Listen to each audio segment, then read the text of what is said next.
Hello, ഇന്ന് നമ്മൾ വളരെ ബിസി ആയിട്ടുള്ള ദിവസങ്ങൾ വളരെ പെട്ടെന്ന് റെഡിയാക്കാൻ പറ്റിയ ഒരു മുട്ട ബിരിയാണിയുടെ റെസിപ്പിയാണ്. അപ്പോൾ അത് ഞാൻ കുക്കറിലാണ് ഉണ്ടാക്കുന്നത്. അതുകൊണ്ട് തന്നെ കുക്കറിലേക്ക് 2 ടേബിൾ സ്പൂൺ അളവിൽ നെയ്യ് ഒഴിച്ചിട്ടുണ്ട്. അപ്പോൾ നെയ്യും കുറച്ച് ഓയിലും കൂടെ ചേർത്തിട്ട് ഒന്ന് മിക്സ് ആക്കിയാട്ടോ ചേർത്തേക്കുന്നത്.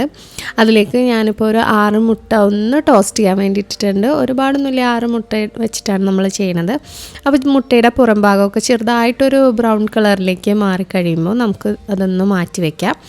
ആ സെയിം ഓയിലിലേക്ക് തന്നെ നമ്മൾ കുറച്ച് മസാലകളൊക്കെ എടുത്ത് വെച്ചിട്ടുണ്ട്. ഒരുപാടൊന്നുമില്ല, 1/4 ടീസ്പൂൺ അളവിൽ കുരുമുളക്, ഒരു ബേ ലീഫ്, കറുവപ്പട്ട, 3-4 ഏലക്ക, പിന്നെ തക്കോലം, ഗ്രാമ്പൂ, ഇത്രയും സാധനങ്ങളാണ് എടുത്തേക്കുന്നത്.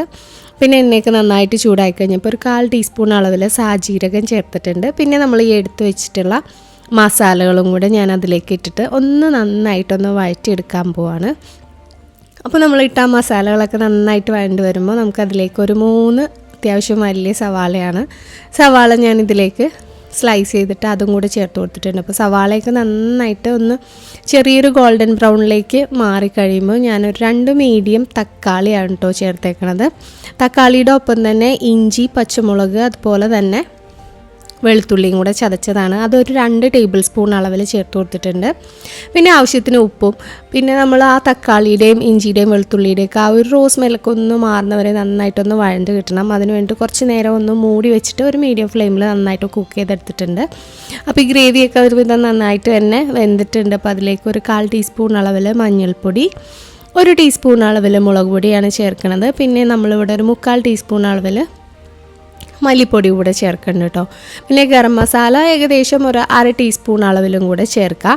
അത് കഴിഞ്ഞ് നമ്മൾ ആ ചേർത്ത പൊടികളൊക്കെ ഒന്ന് ജസ്റ്റ് അതിൻ്റെ ആ ഒരു റോസ് സ്മെല്ലൊക്കെ ഒന്ന് മാറണം, അതുവരെ ഒന്ന് വഴറ്റി കൊടുത്തേക്കാം.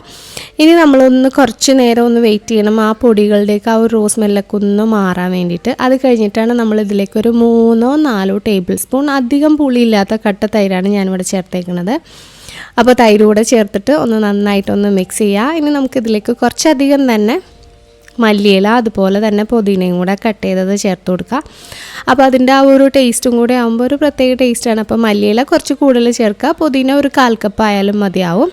ഇനി ഞാനിവിടെ 2 ഗ്ലാസ് അരി, ഈ ഒരു ഗ്ലാസ്സിന് 2 ഗ്ലാസ് അരിയാണ് ഞാനിവിടെ ഇതിലേക്ക് എടുക്കാൻ വേണ്ടിയിട്ട് കുതിർത്ത് വെച്ചേക്കുന്നത്. അതുകൊണ്ട് തന്നെ 3.25 ഗ്ലാസ് അളവിൽ, അതേ സെയിം ഗ്ലാസ്സിൽ തന്നെ 3.25 അളവിലാണ് വെള്ളം ഒഴിച്ചേക്കുന്നത്. അതായത് ഇരട്ടീനേക്കാളും കുറച്ച് 1/4 കപ്പ് അളവ് കുറവ്. പിന്നെ ആവശ്യത്തിന് നമ്മൾ വെള്ളവും കൂടി ഒഴിച്ചിട്ട് ഉപ്പും കൂടി ഇട്ട് നന്നായിട്ട് തിളക്കാൻ അനുവദിക്കാം. അപ്പോൾ ഞാനിതിലേക്ക് ചെറിയ അരിയാണ് കേട്ടോ എടുത്തേക്കുന്നത്. അതൊരു 20 മിനിറ്റ് ഒന്ന് കുതിർത്ത ശേഷമാണ് ഇതിലേക്ക് ചേർത്ത് കൊടുത്തത്. ആ അരിയും കൂടി ഇട്ടൊന്ന് മിക്സ് ചെയ്ത് ആ ഒരു സമയം ഉപ്പൊക്കെ ഒന്ന് കറക്റ്റ് ചെയ്തിട്ട് നമ്മൾ നേരത്തെ ടോസ്റ്റ് ചെയ്ത് വെച്ചിട്ടുള്ള ആ മുട്ടയും കൂടി അതിലേക്ക് വെച്ച് ഒറ്റ വിസിൽ, നല്ല കട്ടിയുള്ള കുക്കർ ആയതുകൊണ്ട് തന്നെ ഒറ്റ വിസിലിൽ ഞാൻ ഗ്യാസ് ഓഫ് ചെയ്തു. ആ ചൂടിൽ തന്നെ ഇരുന്നിട്ട് അത്യാവശ്യം നന്നായിട്ട് തന്നെ വെന്തിട്ടുണ്ട്. നല്ല ഒട്ടിപ്പിടിക്കാതെ നല്ല വിട്ടിട്ടാണ് കിട്ടിയിരിക്കുന്നത്. ഇതിപ്പോൾ കാണുമ്പോൾ അറിയാൻ പറ്റും. അപ്പോൾ ഞാനതിൽ നിന്ന് മുട്ടയ്ക്കൊന്ന് മാറ്റിയിട്ട് ഒന്ന് ഇതുപോലെ ഒന്ന് സെറ്റ് ചെയ്ത് വെച്ചിട്ടുണ്ട്. അവസാനം ഇതിൻ്റെ മുകളിൽ നമുക്ക് വേണമെന്നുണ്ടെങ്കിൽ സവാള ഒന്ന് ഫ്രൈഡ് ആയിട്ടിടാം, അതുപോലെ കാഷ്യൂ നട്ട്സും മുന്തിരിയൊക്കെ ഒന്നിടാം. ഞാനിപ്പോൾ അതൊന്നും ചെയ്തിട്ടില്ല, ജസ്റ്റ് മല്ലിയില മാത്രമേ ചേർത്തിട്ടുള്ളൂ. അപ്പോൾ നിങ്ങൾക്ക് ഇഷ്ടമുണ്ടെന്നുണ്ടെങ്കിൽ അതുമൊക്കെ ഒന്ന് ചേർത്ത് ഒന്ന് ഗാർണിഷ് ചെയ്തെടുക്കാവുന്നതാണ്. അപ്പോൾ ഈ റെസിപ്പി എല്ലാവർക്കും ഇഷ്ടപ്പെട്ടു എന്ന് വിചാരിക്കുന്നു. ഇഷ്ടമായിട്ടുണ്ടെങ്കിൽ തീർച്ചയായിട്ടും ഒന്ന് ട്രൈ ചെയ്ത് നോക്കിയിട്ട് ഫീഡ്ബാക്ക് അറിയിക്കുക. അതുപോലെ തന്നെ നിങ്ങളുടെ ഫ്രണ്ട്സിനും ഫാമിലി മെമ്പേഴ്സിനും ഒക്കെ ഒന്ന് ഷെയർ ചെയ്ത് കൊടുത്തേക്കാം കേട്ടോ.